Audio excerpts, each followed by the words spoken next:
Көп кабаттуу үйдүн үстүнөн секирүү, жардан кулап түшүү, аскага чыгуу, катуу толкун агымы менен кагылышуу, эң татаал трюктарды жасоо бирок көбүнчө көлөкөдө калуу каскадерлордун тагдыры. Тоо келге толгон кесипте назик жандар да көп кездешет. Алардын бири казакстандык Алия Ыскакова. Ал эл аралык Nomad Stance кесипкөй каскадерлор тобунун мүчөсү. Абдан татаал иштик окусан өздөштүргөнүн айтат. Качандыр бир кезде каскадерлордун машыгуусуна келген айым азыр команданын чечкиндүү мүчөсү. Буга айынын 7-күнү тасмасында биринчи жана эң татаал спектаклин аткарган. Бүгүнкү күндө анын тажрыйбасында Казакстанда гана эмес, чет өлкөлөрдө да жүздөгөн тасмалар бар. Алия таэквондо боюнча спорт чеберчилигине талапкер, альпинизм боюнча эл аралык класстагы спорт чебери. Ошондой эле кунг-фу сериалындагы трюктары үчүн абройлуу кино сыйлыктын ээси.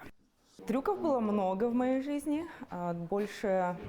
Көптөгөн трюктарды жасадым, негизинен уруш өнөрлөрү боюнча. Дуалдар менен эшиктерди бузуп кирип, тик учактан секирип түштүм. Бирок эң коркунучтуусу чоң бийиктен кулап түшүү болду. Анткени ал эч кандай камсыздандыруу жабдыктарысыз жасалды. Төмөндө кутучалар гана болду. Бул нерсени жасоо кыйын болгону менен баары ойдогудай өттү. Потому что там кроме коробок ничего нет, подстраховки никакой нет. И просто сделать вот этот вот шаг в бездну. Алия, я считаю, одна из лучших. Алия мыкты каскадерлордун бири. Францияда өткөн намыс дода сынагына машыктыруучусу катары чакыруу алганым эсимде. Ага эң күчтүү каскадерлорду чогултканым да эсимде. Алардын арасында Алия да бар болчу. Команданы тандап жатканда мен тандаганыма өкүнгөн жокмун. Намысты колдон чыгарбаган өжөр кыз, эрктүү, кайраттуулук, туруктуулук мүнөзү бар экенин дароо байкадым.